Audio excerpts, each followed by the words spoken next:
નમસ્કાર વિદ્યાર્થી મિત્રો. કોવિડ-19ની પરિસ્થિતિમાં આપ સર્વ તંદુરસ્ત હશો એવી અપેક્ષા સહ આજરોજ આપણે અર્થશાસ્ત્ર ધોરણ 12 પ્રકરણ નંબર 2 વૃદ્ધિ અને વિકાસના નિદર્શકો વિશે થોડીક વાત કરવાની છે. આપણે જાણીએ જ છીએ કે 1939થી 1944 દરમિયાન સમગ્ર વિશ્વએ બીજા વિશ્વયુદ્ધનો અનુભવ કર્યો. આ વિશ્વયુદ્ધ દરમિયાન આપણે ઘણું બધું સમજાણું અને અંતે આપણે એવું સાબિત કર્યું કે માનવ કલ્યાણ છે એ જ શ્રેષ્ઠ છે. બીજું બધું જ જમીન હોય કે સંપત્તિ હોય એ બધું ગૌણ છે. સાચું તો માનવીનું કલ્યાણ જ છે અને માનવીના કલ્યાણ માટે હવે સમગ્ર વિશ્વના દેશો એક જ મત પર આવ્યા છે કે જેમ બને તેમ એનો વધુ વિકાસ થાય. તો અહીં આપણે અર્થશાસ્ત્રની દૃષ્ટિએ વૃદ્ધિ અને વિકાસ કોને કહેવાય એના વિશે વાત કરવાની છે. સૌપ્રથમ તો આપણે વૃદ્ધિની વાત કરશું, કારણ કે વૃદ્ધિ અને વિકાસ બંને એક સાથે બોલાતા શબ્દો છે. અર્થશાસ્ત્રમાં પણ છેલ્લા ઘણા સમય સુધી બંને સાથે જ ઉપયોગમાં લેવાતા, પરંતુ પ્રોફેસર ઉર્સુલા હિક્સ જેમને આર્થિક વૃદ્ધિ અને આર્થિક વિકાસ બંને વચ્ચે ભેદરેખા બતાવી. એમના મતે વિકાસમાન દેશોના આર્થિક પ્રશ્નોનું નિરાકરણ એટલે આર્થિક વિકાસ અને વિકસિત દેશો જે છે જેનો ઓલરેડી વિકાસ થઈ ચૂક્યો છે એમના આર્થિક પ્રશ્નો જે છે એનું નિરાકરણ એટલે આર્થિક વૃદ્ધિ છે.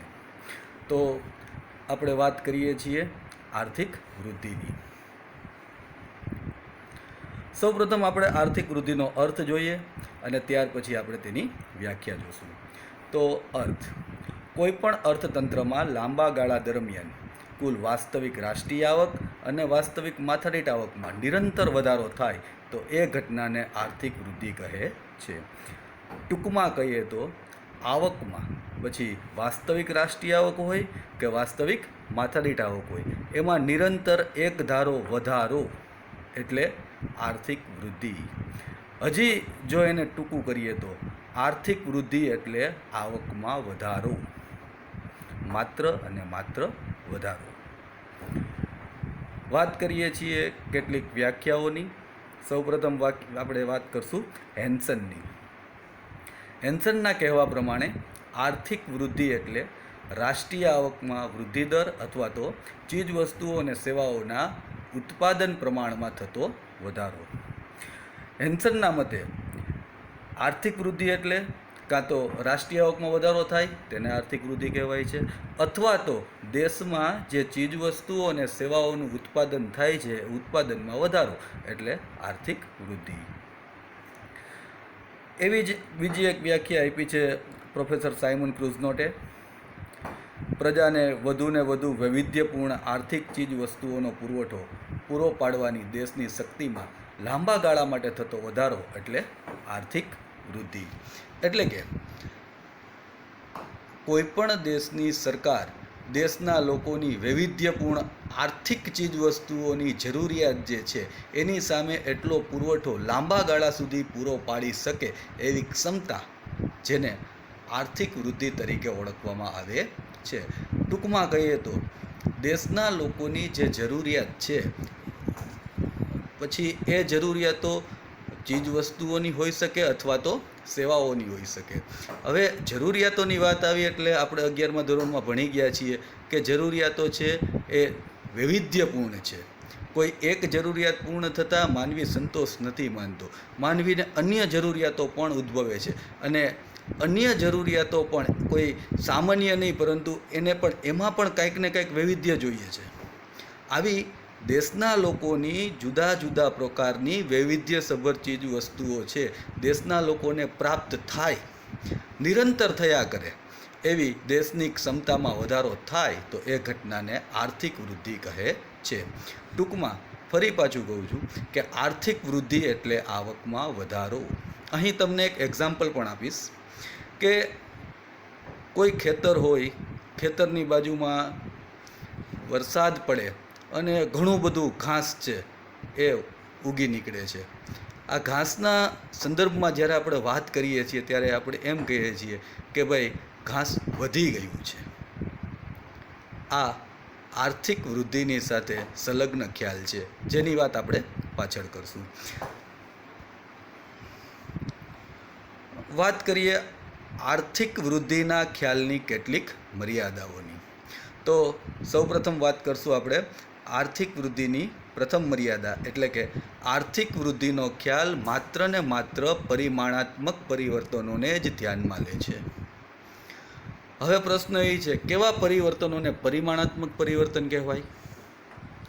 તો કે એવી બાબતો કે જેને સરળતાથી ગણી શકાય, માપી શકાય, એવા પરિવર્તનો જે છે એને પરિમાણાત્મક પરિવર્તન કહે છે. કોઈ પણ બાળક જ્યારે નાનું હોય ત્યારે તેની હાઇટ છે નાની હોય છે. જેમ જેમ એ બાળક મોટું થતું જાય તેમ તેમ તેની હાઇટમાં વધારો થતો જાય છે. 1 ફૂટ, 2 ફૂટ, 3 ફૂટ, 4 ફૂટ, 5 ફૂટ હાઇટમાં વધારો થાય છે. વધારો માપી શકાય છે, એટલે પરિમાણાત્મક પરિવર્તન છે. અહીં વૃદ્ધિનો ખ્યાલ જે છે એ માત્ર ને માત્ર પરિમાણાત્મક પરિવર્તનોને જ ધ્યાનમાં લે છે. ઘણી વખત એવું હોય છે કે માત્ર ને માત્ર પરિમાણાત્મક પરિવર્તનો આપને સમગ્રલક્ષી ખ્યાલ આપતા હોતા નથી, ત્યારે ગુણાત્મક પરિવર્તનોને પણ ધ્યાનમાં લેવા જોઈએ. પરંતુ આર્થિક વૃદ્ધિના ખ્યાલમાં પરિમાણાત્મક પરિવર્તનોને જ ધ્યાનમાં લેવામાં આવે છે. બીજું છે આર્થિક વૃદ્ધિના ખ્યાલમાં જે આપણે વ્યાખ્યાઓમાં ભણ્યા, અર્થમાં ભણ્યા કે ભાઈ માત્ર ને માત્ર રાષ્ટ્રીય આવક અને માથાદીઠ આવકમાં વધારા સાથે જ સંબંધ ધરાવે છે. પરંતુ રાષ્ટ્રીય આવક અને માથાદીઠ આવકમાં વધારો થતાં દેશના લોકોના સંસ્થાકીય અને મનોવૈજ્ઞાનિક વલણોમાં શું પરિવર્તન આવે છે એના વિશે કોઈ બાબત સ્પષ્ટ કરવામાં આવી નથી, જે આર્થિક વૃદ્ધિના ખ્યાલની મર્યાદા છે. ત્રીજું, આર્થિક વૃદ્ધિનો ખ્યાલ મર્યાદિત છે, કારણ કે આર્થિક વૃદ્ધિનો ખ્યાલ માત્ર ને માત્ર ઉત્પાદનમાં થતા વધારા અને વધારાનું પ્રમાણ દર્શાવે છે કે ભાઈ આટલો વધારો થયો, આટલા ટકા વધારો થયો.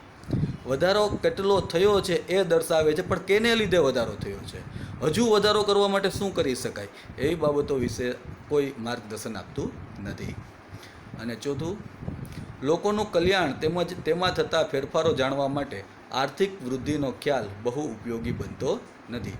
હા, આવકમાં વધારો એ આર્થિક વૃદ્ધિ સાથે સંકળાયેલ છે, પરંતુ આવકમાં વધારો થવાને કારણે લોકોના કલ્યાણમાં કેટલો સુધારો થયો એ અંગે આર્થિક વૃદ્ધિનો ખ્યાલ છે આપને સ્પષ્ટ માહિતી આપતો નથી.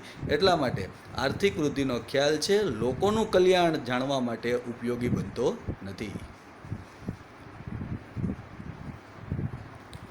આર્થિક વૃદ્ધિ પછી વાત કરીએ આપણે આર્થિક વિકાસની. વિકાસ કોને કહેવાય? જો વૃદ્ધિની વાત કરી ત્યારે મેં એક શબ્દ ઉપર ખાસ ભાર મૂક્યો હતો, અને આ શબ્દ હતો વધારો. હવે વાત કરું છું વિકાસની. વિકાસ કોને કહેવાય? તો કે સામાન્ય અર્થમાં વાત કરીએ તો દેશની વાસ્તવિક રાષ્ટ્રીય આવક અને વાસ્તવિક માથાદીઠ આવકમાં વધારો થાય, અને એની સાથે સાથે વધારો તો થાય જ છે, પણ તેની સાથે સાથે દેશના આર્થિક અને સામાજિક માળખામાં પરિવર્તન આવે તો એ ઘટનાને આર્થિક વિકાસ કહે છે. એક બાજુએ રાષ્ટ્રીય આવક અને માથાદીઠ આવકમાં વધારો થાય છે, અને તેની સાથે સાથે દેશના આર્થિક અને સામાજિક માળખાની અંદર આમૂલ પરિવર્તન આવે છે. એટલે કે વધારો પ્લસ સુધારો એટલે આર્થિક વિકાસ. કેટલીક આર્થિક વિકાસની વ્યાખ્યાઓ જોઈએ. આર્થિક વિકાસની પ્રથમ વ્યાખ્યા છે કે આર્થિક વિકાસ એ બહુપરિમાણીય પ્રક્રિયા છે. આર્થિક વિકાસ કોઈ એક ઘટના નથી, તેને કોઈ એક પરિમાણ સાથે સંબંધ નથી, ઘણા બધા પરિમાણો ભેગા થઈ અને આ ઘટના બનતી હોય છે. એટલે આર્થિક વિકાસ એ બહુપરિમાણીય ઘટના છે. આ વ્યાખ્યા માઇકલ ટોલેડોએ આપેલી છે. ત્યાર પછી વાત કરશું પ્રોફેસર G.M. મેયોરની વ્યાખ્યા કે આર્થિક વિકાસ એ એવી પ્રક્રિયા છે જે ગરીબી રેખા નીચેની વસ્તીમાં વધારો ન થાય આવકની વહેંચણી વધુ અસમાનતા ધારણ ન કરે તે શરતોને આધીન રહીને દેશની માથાદીઠ આવકમાં લાંબા ગાળા સુધી વધારો જન્માવે છે.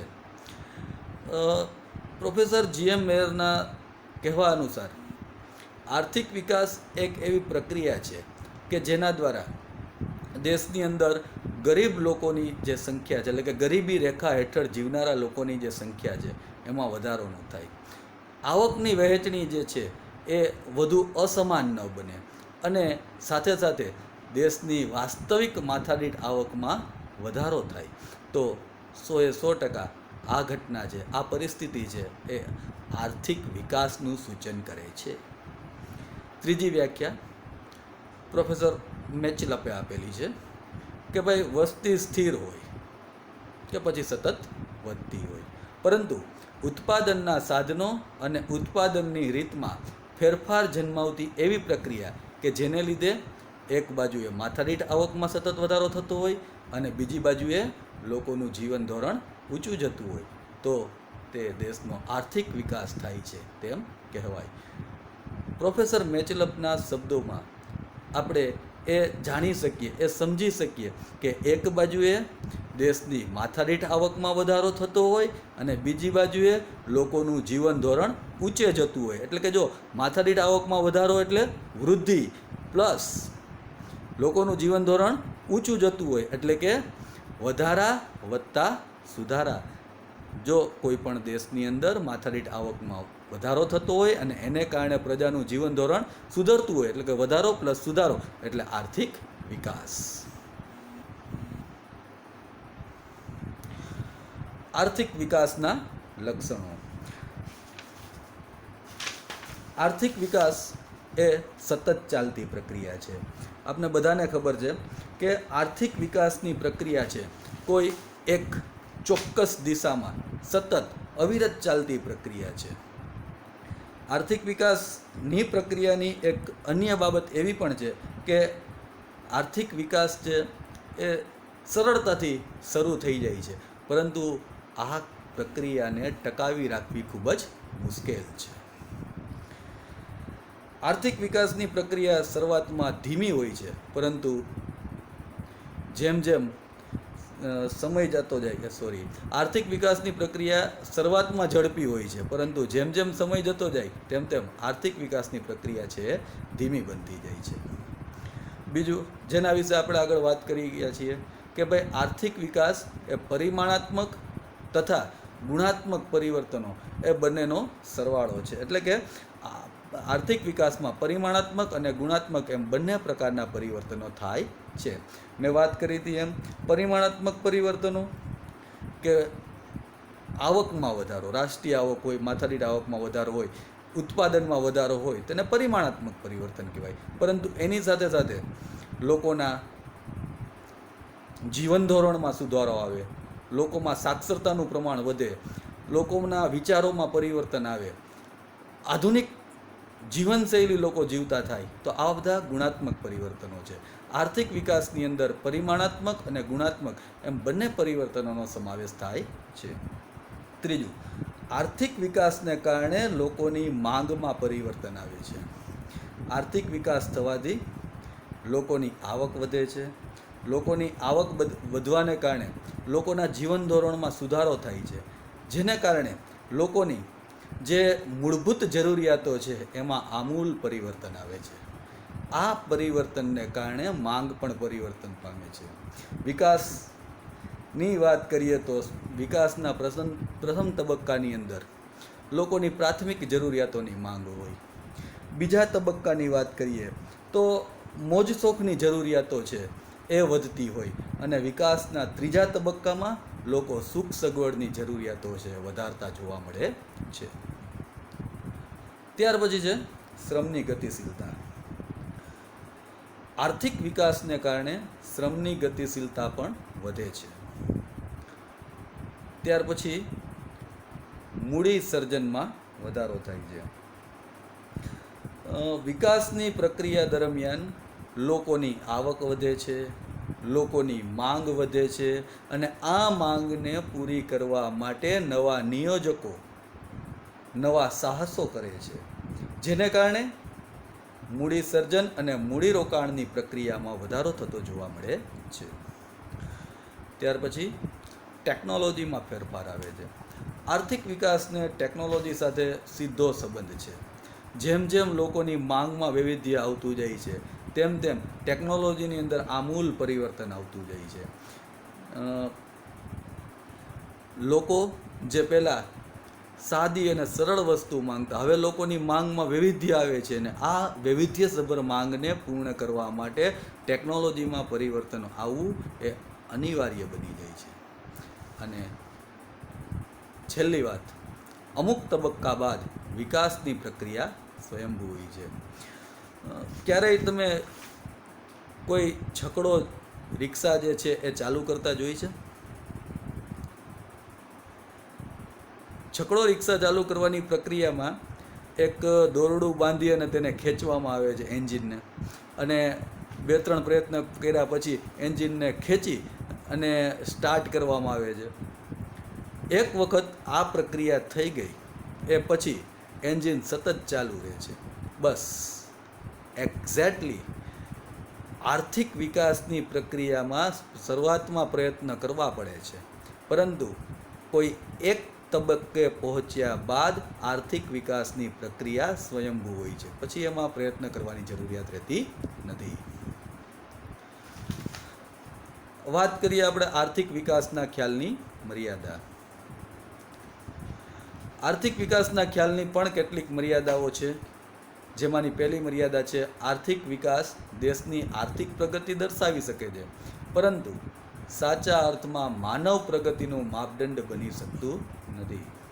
હા, આર્થિક વિકાસ છે એ સમગ્ર દેશની ઓલ ઓવર પરિસ્થિતિ દર્શાવે છે કે લોકોની આવકમાં વધારો થયો, લોકોના જીવન ધોરણમાં સુધારો થયો, પરંતુ દેશના માનવીએ કેટલી પ્રગતિ કરી છે, દેશના પ્રત્યેક લોકોની પ્રગતિ કેટલી થઈ છે, એનો સાચો માપદંડ છે એ બની શકતું નથી. બીજું, આર્થિક વિકાસને આર્થિક વૃદ્ધિની જેમ માપવાનું કાર્ય ખૂબ જ અઘરું છે. મેં આર્થિક વૃદ્ધિનો જ્યારે વાત કરી હતી ત્યારે એક વાત કરી હતી કે ભાઈ આર્થિક વૃદ્ધિનો અર્થ એ નાના બાળક જેવો છે કે ભાઈ નાના બાળકની હાઇટ ઓછી હોય, જેમ જેમ બાળક મોટું થતું જાય તેમ તેમ તેની હાઇટ વધતી જાય છે. તો હાઇટમાં આવેલો વધારો આપણે માપી શકીએ છીએ, જેને હાઇટમાં આવેલો વધારો એટલે કે હાઇટમાં વૃદ્ધિ થઈ એમ કહેવાય. પરંતુ નાનું બાળક જ્યારે મોટું થાય છે ત્યારે મોટું થવાની સાથોસાથે એ બાળકના મગજનો વિકાસ થાય છે. યાદ રાખજો, શબ્દ ઉપર ભાર મૂકજો, વિકાસ થાય છે. મગજ નાના બાળકનું હોય એ જેમ જેમ મોટું થાય તેમ તેમ નાના બાળકનું મગજ છે એ ડેવલપ્ડ થતું જાય છે, વિકાસ પામતું જાય છે. પરંતુ કોઈ બાળકનું મગજ કેટલું વિકાસ પામ્યું એને આપણે કોઈ ફૂટપટ્ટી કે કોઈ અન્ય માધ્યમથી માપી શકીએ છીએ? નહીં. કારણ કે વિકાસને માપવો અઘરો છે. લોકોના મનોવલણોમાં, લોકોના સંસ્થાકીય વિચારોમાં જે પરિવર્તન આવે છે એ પરિવર્તન માપવું ખૂબ જ અઘરું છે. અને ત્રીજું, આર્થિક વિકાસ થાય તો પ્રજાનું જીવન ધોરણ ઊંચું આવશે જ એવું ચોક્કસપણે કહી શકાય નહીં. ઘણા લોકો એવા હોય છે કે જેમની આવકમાં વધારો થાય છે, પરંતુ આવકમાં વધારો થાય તો એના જીવન ધોરણમાં સુધારો નથી થતો. એટલે એવું જરૂરી નથી કે આર્થિક વિકાસ થાય તો પ્રજાનું જીવન ધોરણ ઊંચું આવશે જ. આવી શકે, પરંતુ ચોક્કસપણે આવશે જ એવું કહી શકાય નહીં. તો આ બધી ચર્ચા કર્યા પછી પરીક્ષાની દ્રષ્ટિએ જે ખૂબ જ અગત્યનું છે એવા એક પ્રશ્ન વિશે આપણે વાત કરવાની છે, જેનું નામ છે આર્થિક વૃદ્ધિ અને આર્થિક વિકાસ વચ્ચેનો તફાવત. મેં બાળકો આર્થિક વૃદ્ધિમાં વાત કરી હતી કે ભાઈ આર્થિક વૃદ્ધિનું કાર્ય છે એ મુખ્યત્વે ખેતરમાં બહાર વરસાદ આવે અને ઉગી નીકળેલા ઘાસ જેવું છે. આપણે એના માટે શબ્દ પ્રયોજ્યો છે કે ઘાસ તો જો વધી ગયું. અને ખેતરની અંદર જે પાક લઈએ છીએ એ પાક માટે આપણે કયો શબ્દ વાપરીએ છીએ? તો કે છોડ વિકાસ પામે, પાક વિકાસ પામે. કહેવાનો મતલબ આર્થિક વૃદ્ધિ અને આર્થિક વિકાસ એ બંને વચ્ચે મૂળભૂતપણે કેટલાક તફાવત રહેલો છે. આ તફાવત આપણે મુદ્દાના સ્વરૂપમાં સમજીએ. સૌપ્રથમ આર્થિક વૃદ્ધિ. આર્થિક વૃદ્ધિ એક ઘટના છે જે સામાન્ય રીતે આકસ્મિક અથવા તો આયોજનબદ્ધ રીતે આપણે રજૂ કરી શકીએ છીએ. એ ઘટના છે એને આપણે ઇમ્પ્લિમેન્ટ કરી શકીએ છીએ. જ્યારે વિકાસ જે છે એ પ્રક્રિયા છે, એ આકસ્મિક ન હોય, એ લાંબા ગાળાનું આયોજન બાદ થયેલી ઘટના છે. એટલે આર્થિક વિકાસ એ એક પ્રક્રિયા છે. બીજું છે આર્થિક વૃદ્ધિમાં માત્ર ને માત્ર પરિમાણાત્મક પરિવર્તનોનો જ સમાવેશ થાય છે. પરિમાણાત્મક પરિવર્તનો એટલે કે જેને ગણી શકાય, માપી શકાય એવા પરિવર્તનો. જ્યારે આર્થિક વિકાસની અંદર પરિમાણાત્મક તેમજ ગુણાત્મક એમ બંને પરિવર્તનોનો સમાવેશ થાય છે. જે માપી શકાય તે અને જે અનુભવી શકાય એવા બંને પ્રકારના પરિવર્તનો છે આર્થિક વિકાસમાં સમાવિષ્ટ થાય છે. ત્રીજું છે આર્થિક વૃદ્ધિનો ખ્યાલ વિકસિત દેશો સાથે સંકળાયેલો છે. શ્રીમતી ઉત્સુલા હિક્સે જેમ વાત કરી હતી કે ભાઈ આર્થિક વૃદ્ધિ જે છે એને કેની સાથે સંબંધ છે? તો કે ભાઈ વિકસિત દેશોના પ્રશ્નો સાથે. જ્યારે આર્થિક વિકાસ એ ભારત જેવા વિકાસશીલ દેશો સાથે સંકળાયેલો ખ્યાલ છે. એ પણ સમજવું જરૂરી છે કે વિકસિત દેશો એટલે એવા દેશો કે જેનો ઓલરેડી વિકાસ થઈ ગયો છે. વિકાસ સિદ્ધ થયા પછી માત્ર ને માત્ર વધારો જ થાય, સુધારાનો કોઈ અવકાશ હોતો નથી. એટલે આર્થિક વૃદ્ધિ જે છે એ વિકસિત દેશો સાથે જ સંકળાયેલું હોય. જ્યારે ભારત જેવા વિકાસશીલ દેશોમાં વધારો થાય અને એને કારણે સુધારો થાય છે. એટલે આર્થિક વિકાસમાં વધારો અને સુધારો બંને સમિશ્રિત હોવાને કારણે આર્થિક વિકાસનો ખ્યાલ છે ભારત જેવા વિકાસશીલ દેશો માટે જ સંકળાયેલ છે. ત્રીજું છે આર્થિક વૃદ્ધિને માપવાનું કાર્ય સરળ છે. સરળતાથી આર્થિક વૃદ્ધિને માપી શકાય છે. જેમ બાળકની હાઇટ વધે છે ને આપણે માપી શકીએ છીએ, એમ રાષ્ટ્રીય આવકમાં વધારો થાય, માથાદીઠ આવકમાં વધારો થાય, ઉત્પાદનમાં વધારો થાય, કેટલો વધારો થયો છે આપણે સ્પષ્ટપણે માપી શકીએ છીએ. જ્યારે આર્થિક વિકાસને માપવું અશક્ય છે અને જો શક્ય હોય તો ખૂબ જ અઘરું છે. પાંચમું, આર્થિક વૃદ્ધિનો ખ્યાલ છે સીમિત છે. આર્થિક વિકાસ જે છે એ સમુદ્રની જેમ વિસ્તૃત વિશાળ ખ્યાલ છે. છઠ્ઠું, આર્થિક વૃદ્ધિની પ્રક્રિયા મેં વાત કરી એમ આકસ્મિક હોય છે, ઝડપી હોય છે. જ્યારે આર્થિક વિકાસ જે છે એ લાંબા ગાળાની પ્રક્રિયા છે, ખૂબ જ ધીમી પ્રક્રિયા છે. સાતમું, આર્થિક વૃદ્ધિની અંદર ઉપલબ્ધ સાધનોની પુનઃ ફાળવણી પર ભાર મૂકવામાં આવે છે કે ભાઈ દેશની પાસે જે સાધનો છે એ સાધનોને એક વખત ઉપયોગમાં લઈ લીધા, હવે પાછા એ સાધનોને કઈ રીતે ઉપયોગમાં લેવા એના ઉપર ભાર મૂકવામાં આવે છે. જ્યારે આર્થિક વિકાસમાં દેશ પાસે સાધનો છે પરંતુ વણ વપરાયેલા છે. વણ વપરાયેલા એટલે કે જેનો ક્યારેય ઉપયોગ થયો નથી. આવા સાધનોને ઉપયોગમાં કેમ લેવા એની સાથે આ ખ્યાલ સંકળાયેલ છે. આઠમું, આર્થિક વિકાસ વિના આર્થિક વૃદ્ધિ શક્ય છે. હા, વિકાસ ન થાય તો પણ વૃદ્ધિ થઈ શકે છે. એટલે કે આવકમાં વધારો કોઈ પણ સંજોગોમાં થઈ શકે છે. જ્યારે આર્થિક વૃદ્ધિ વિના આર્થિક વિકાસ શક્ય નથી. એટલે કે આવકમાં વધારો ન થાય તો જીવન ધોરણમાં સુધારો આવે નહીં. એટલે આર્થિક વૃદ્ધિ જો થાય તો જ આર્થિક વિકાસ શક્ય છે. અને છેલ્લું, વૃદ્ધિને આવક વધારા સાથે સંબંધ છે, જ્યારે વિકાસને આવકમાં વધારા ઉપરાંત એ આવકની